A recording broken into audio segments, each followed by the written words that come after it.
Baik, bismillahirrahmanirrahim. Assalamualaikum warahmatullahi wabarakatuh. Salam sehat buat kita semua. Yang saya hormati Ibu Dr. Syafrianita, STMT, dosen mata kuliah Kepabeanan dan Ekspor Impor. Dalam kesempatan ini saya Bu Isnian Adi Wijaya, kelas 21A, dengan nomor induk mahasiswa 21123000075, ingin memenuhi asesmen tengah semester genap tahun ajaran 2024-2025.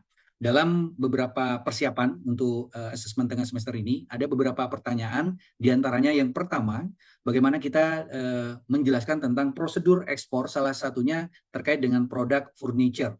Nah, prosedur ekspor furniture diantaranya ada beberapa, ada 7 poin. Dan yang pertama, prosedur persiapan memiliki beberapa jenis. Yang pertama, pilih jenis furniture, cari pembeli, negosiasi harga, dan syarat. Yang kedua adalah prosedur dokumentasi, diantaranya surat perintah ekspor yang dibuat yang berisikan instruksi pengiriman, terdapat invoice, packing list, berikut certificate of origin, di mana ini juga dari lembaga yang berwenang untuk dikeluarkan. Yang ketiga adalah prosedur pengiriman, diantaranya meliputi pilih moda transportasi dalam proses penunjukannya. Yang kedua adalah memilih perusahaan pengiriman, yaitu pengiriman yang terpercaya, accountable. Yang ketiga adalah pengemasan. Di antaranya pastikan furniture yang dikemas dengan baik untuk menghindari sebuah kerusakan dalam proses perjalanan ekspor nantinya. Berikutnya adalah prosedur kepabeanan. Prosedur kepabeanan sendiri terdapat ada 2, yaitu pengajuan PIB, pemberitahuan impor barang, di mana pembeli di negara tujuan harus mengajukan PIB kepada bea dan cukai setempat. Berikutnya pembayaran bea masuk, di mana pembeli harus membayar bea masuk dan pajak lainnya yang terkait dengan impor furniture tersebut. Selanjutnya, prosedur pengemasan. Prosedur pengemasan sendiri terdapat 2 jenis, yaitu pengemasan yang baik. Pastikan furniture yang dikemas ini sudah terhindar dari kerusakan selama pengiriman. Penggunaan bahan pengemas, yaitu bahan yang digunakan dalam proses pengemasan. Berikutnya adalah prosedur asuransi, yaitu pembeli atau penjual dapat membeli asuransi pengiriman untuk melindungi furniture dari kerusakan atau kehilangan selama pengiriman. Dan yang terakhir adalah prosedur purna jual, yaitu pelayanan purna jual yang dapat menawarkan pelayanan purna jual kepada pembeli seperti garansi ataupun perawatan produk. Selanjutnya, kami masuk ke pertanyaan kedua, di mana kami diminta untuk menjelaskan kategori barang furniture, pos tarif atau HS, serta berikan contoh negara tujuan. Kategori barang ekspor furniture dapat meliputi ada 5, yaitu rumah tangga, kantor, outdoor, furniture anak, dan custom. Rumah tangga sendiri meliputi meja, kursi, lemari, tempat tidur, dan lain-lain. Kantor sendiri meliputi meja kerja, kursi kantor, lemari, dan sebagainya. Sedangkan untuk outdoor itu meliputi furniture taman, furniture patio, dan lain-lain. Nah, dan untuk anak sendiri ada tempat tidur custom, terdapat rancang khusus sesuai dengan permintaan dari pelanggan. Furniture ekspor dapat terbuat dari berbagai bahan, diantaranya adalah kayu, seperti kayu jati, kayu mahoni, kayu pinus, dan lain-lain. Ada juga dari logam, plastik, maupun rotan. Kategori barang ekspor furniture ini dapat dibagi berdasarkan bahan, fungsi, dan desain penggunaan. Bagaimana terkait dengan pos tarif atau HS, ya, harmonized system, yaitu sistem klasifikasi barang internasional yang digunakan untuk mengidentifikasi dan mengkategorikan barang-barang yang diperdagangkan secara internasional, termasuk ekspor furniture ini. Nah, pos tarif atau HS ini untuk ekspor furniture sendiri dapat bervariasi tergantung pada jenis furniture dan bahan yang digunakan. Ada beberapa contoh, diantaranya furniture kayu, yaitu HS9403, furniture plastik HS3926, dan furniture logam, yaitu HS9401.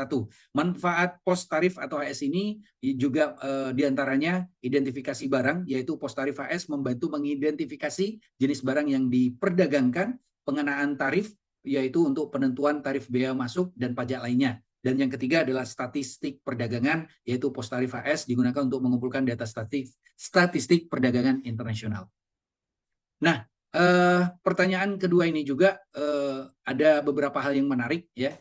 Jika di dalam proses pengiriman terjadi kendala, keterlambatan, siapa yang bertanggung jawab, ya? Nah, ini yang pertama, pihak yang berpotensi bertanggung jawab yaitu tergantung dari pihak-pihak yang berwenang.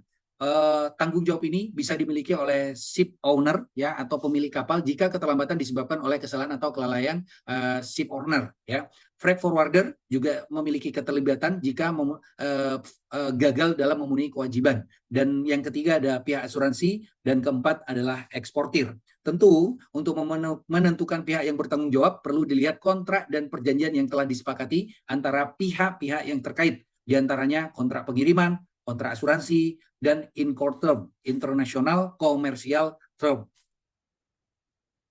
Berikutnya ya terkait dengan solusi ya, masih pertanyaan yang ketiga, mohon maaf ini pertanyaan yang ketiga, bagaimana solusi untuk mengatasi keterlambatan? Tentu ada 5 poin. Yang pertama adalah komunikasi dengan pihak terkait, yaitu ekspor dan impor harus berkomunikasi dengan pihak terkait seperti ship owner, freight forwarder, seperti halnya slide yang kami jelaskan. Yang kedua, mengupdate informasi, mencari alternatif, menghitung biaya tambahan, dan mengajukan klaim asuransi. Pencegahan keterlambatan juga bisa dilakukan dengan cara 3 poin, memilih ship owner yang terpercaya, menggunakan kontrak yang jelas, dan yang ketiga, mengawasi pengiriman. Nah, kami masuk ke pertanyaan yang terakhir terkait dengan studi kasus PT Sisa Jadi Kaya, di mana PT Sisa Jadi Kaya yaitu melakukan ekspor bahan daur ulang logam, sisa aluminium yang dijadikan menjadi pintu kamar mandi. Menurut hemat kami bahwa barang-barang bekas didaur ulang menjadi produk baru seperti logam aluminium dari sisa produksi yang dijadikan sebuah pintu kamar mandi dan kemudian diekspor, maka perusahaan pengekspor pintu kamar mandi tersebut dapat menggunakan kriteria asal atau origin kriteria yang berbeda-beda tergantung pada perjanjian perdagangan internasional yang berlaku. Kriteria asal yang mungkin digunakan ada 3, yaitu CTC atau Change in Tariff Classification, yang kedua Value Added, VA, atau yang ketiga Specific Manufacturing Process atau SMP ya. Contoh penerapan kriterianya seperti halnya ini, CTC perubahan klasifikasi tarif dari aluminium daur ulang yaitu HS7602 menjadi HS8302. Sedangkan VA sendiri nilai tambah yang dihasilkan dari proses produksi pintu kamar mandi dari aluminium daur ulang harus mencapai persentase tertentu. Sedangkan untuk spesifik manufacturing, proses produksi pintu kamar mandi dari aluminium daur ulang harus melalui proses tertentu seperti peleburan, pencetakan, dan perakitan. Pentingnya kriteria asal diantaranya tarif bea masuk yang dikenakan pada produk yang diimpor, kelayakan produk untuk mendapatkan preferensi tarif, dan yang terakhir mempengaruhi kemampuan produk untuk memenuhi regulasi dan standar yang berlaku di negara tujuan. Mungkin itu Ibu yang ingin kami sampaikan terkait dengan asesmen tengah semester. Mudah-mudahan ini bisa memenuhi tugas pada kesempatan ini. Terima kasih sebelumnya. Kami akhiri. Assalamualaikum warahmatullahi wabarakatuh.